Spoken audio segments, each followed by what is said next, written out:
So what's it like to be on a Formula E grid? This is like a premier class of motorsport, multiple Formula One drivers in here.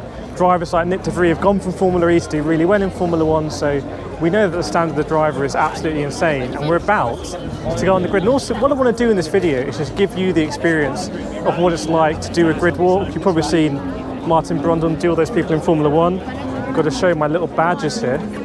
Thank you. Sorry, your pass? Sorry? Your pass? And we're going through. So, I've got my microphone on. We've got John Eric Byrne here coming through for Penske. He might be a driver that really fancies himself. Got all the Penske people going. How you doing? Good? Oh, good, you? Yeah, not too bad. Yeah, and this is it. We're on the grid now. How awesome is this? Thank you so much to everyone who's liked, subscribed, watched, and everything as well. It's very, very, very cool to be here, and I want to make sure that I'm going to get everything that you want to say. Oh, we got. Let's see. Oh, again. Somewhere a big name on the grid here. It's Mr. Gaming Muscle. Yeah. And I was just saying, how awesome is it to be on a grid like this at a premier level of motorsport? It's nice to be this close to cars, but I'm rather worried of accidentally tripping over and breaking some aerodynamic components. Yes. So I'm being careful. We're going to watch out for a did not start. Right, I will catch up to you later. We're going to see the grid. So let's go near the front of the grid, and I want to show you the cars up close. Here's a man, Mitchie. Hi. Very fast driver. He's been setting lightning times in the sim, I've been seeing. Yeah. Formula E R-Fans I'm trying. Any thoughts about the race, like the track? Is it pretty much going to be dry, do you think, now? Because it was a very wet qualifying. It was a very crap qualifying, so you see some pedals over there, right? So, because of the nature of the track, it's being like concrete blocks. Yeah. The drying is completely different at every spot. Yeah. So there might be some wet patches. Yeah. But as soon as those cars go over with a couple of times, it's going to be dry. Okay. I think it's going to be a tricky one. Cars are going up the inside, locking up and everything. Yeah, stuff like that. All right, I'll see you later. Awesome. Right, let's keep going and see who else we can find on the grid. Here we go with the Andretti car. Looking very, very, very, very, very nice. In the rear, these are the Gen 3 machines. So the first season of Gen 3, bigger batteries, potential top speed of 200 miles an hour, but the big controversy is the tyres, because the Hankook tyres potentially too hard. So amazing how you can see up close and personal. No tyre warmers as well in Formula E. So these are going to go out at ambient temperature, just like you would on your road car. You can see the rear diffuser here at the back of the Formula E cars, where you don't get as much of a obvious view of the floor, but you still have all this stuff going on the rear diffuser to give all that downforce from the back. The wing as well, no DRS system there like we have in Formula One. And this is the Jaguar Formula E car, doing very, very, very well this season. And we'll try and go around the outside. It's a very, very busy grid. I should probably hold it more this way. Porsche doing very, very well this season. Pascal Wehrlein starting the season absolutely on fire and has come a little bit unstuck in recent rounds, but I would say the man that you think everyone is going to be trying to beat here. And just amazing being up close and seeing how small these Formula E cars are. I mean, on an F1 grid, you just would not be able to get this close. I mean, this is literally it. In one frame, this close, you can see the whole car, which is absolutely insane. We're going to keep going down to the front of the grid. I hope you can hear me. It's very, very, very noisy. Might actually have to put somewhere I've lost my sunglasses. I really like those sunglasses. Damn it. I'll have to buy some new ones. Okay, so that is a real downer. Okay, let's keep going at the front here. And we've got the Envision cars, which were really the story for today. In this particular round, Envision putting it 1 and 2 on the grid. Absolutely insane.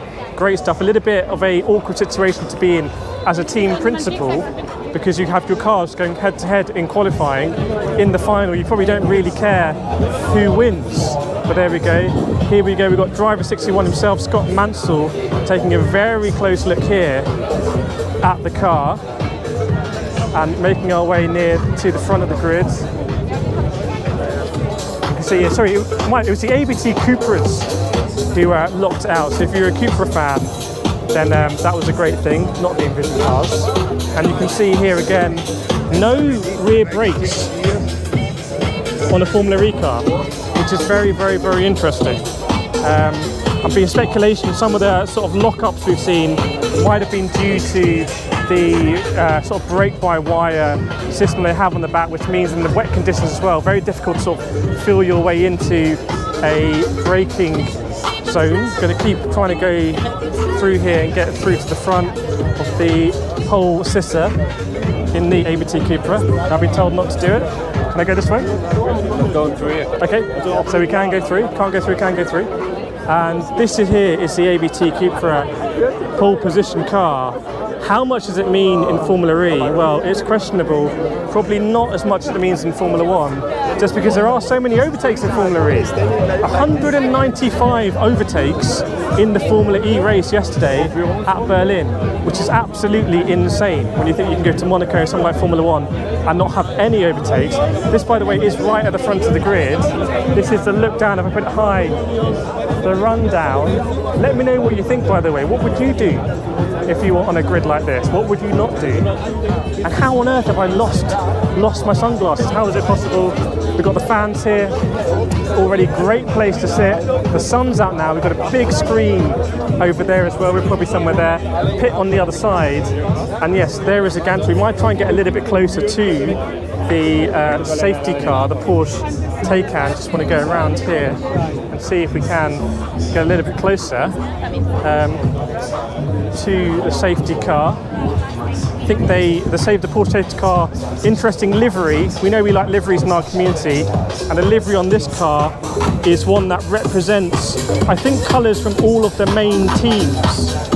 So that's what's going on with the Porsche safety car, and that's great. But obviously we have all of the prototypes. We can see as well it's going to be 40 laps is what they're saying. And here's a man who knows a lot about racing, Mr. Scott Mansell from Driver 61.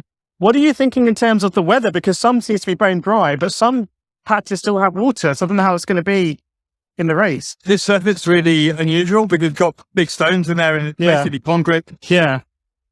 Seems like, as you were telling me earlier, some blocks are just dry. This is the way it's laid out. It's in blocks of concrete. Yeah. Different to a normal race circuit. Yeah. Drying out in a very unusual way. So I think it's going to be quite difficult for the drivers because there's certain blocks that might still be damp. Even just looking here at these two blocks, they're very different blocks, aren't they? This one is completely smooth. This one's got this sort of abrasiveness. So yeah, it's crazy. It looks like it should be quite bumpy as well, but I went out in the pace car earlier on. Oh, nice. And it isn't actually that bumpy. Okay. But the grip is inconsistent, so it's quite difficult. Any prediction for the race, or just anything can happen? I think, I spoke to a couple of the drivers earlier on, and it seems like it's so much more unpredictable than something like Formula 1. Yes. Because they're conserving energy, they're all jockeying for position in the start of the race before they just go for it at the end. So I don't know. Right, well, we will see. Good to see you, and I'll catch up with you later. Right. That's what we do now, is we'll head back down to the grid, and we'll try and make our way to the end and try not to get really in any big trouble, which I've done quite a few times already. So here we go. I'm going to swallow here to the fans watching, all ready to go. This is going to be a great spot to watch because there's no real straights in Formula E. That's the thing. They're all in these city circuits where something that notionally is a straight actually is a curved piece of racetrack. And why that's not normally an issue, because in these sort of prototype Formula cars, you have so much downforce. The limiting issue with these Formula E Gen 3 cars at the moment is the hand-cooked tyres, which don't have the grip. It's very controversial because the Gen 3 cars were meant to be quicker than, and you can see here's a Penske car looking absolutely great. And we'll see if John-Eric Verne and Stoffel Vandoorne, John-Eric Verne could do a great job. Here he is, a man who knows a lot about Formula 1, obviously, with the Red Bull and I think Toro Rosso as well. But we'll see if they do a great job. But yeah, there's no straights, and the limiting factor is the tyres, which means they can't actually put down all the power, which is very weird. And the Gen 3 cars were meant to be quicker than the Gen 2 cars, but sort of embarrassingly, I shouldn't say this too loudly, but embarrassingly, they're not quicker. They're actually slower. Now the Jaguars here, absolutely great result for Jaguar yesterday. They've got Sam Bird in their team, someone who's been in Formula E for such a long time.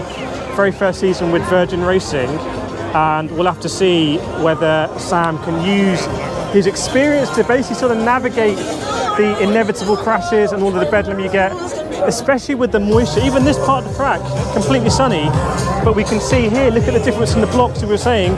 It's still moist on the outside here, and for some reason this block is completely dry.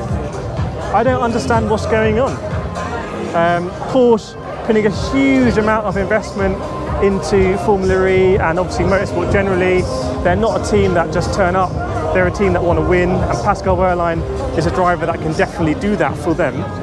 So we will see if that happens. Let's move our way a bit further down the grid and see if we can see some of the teams that have sort of not managed to make it up to where they would have liked to be.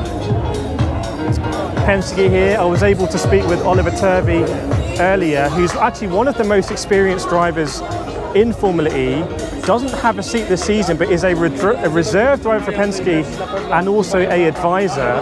And that means that Penske really have one of the strongest lineups in Formula E, because they've got Stoffel van Dorn, champion, they've got John-Eric Verne, and they've got Oliver Turvey. It's like actually an insane stacked lineup, but there we go. A little cover over the front there, I don't know what that's doing. That's like a little takeaway tray the wrong way around. Here come some of the grid numbers. So keep going through.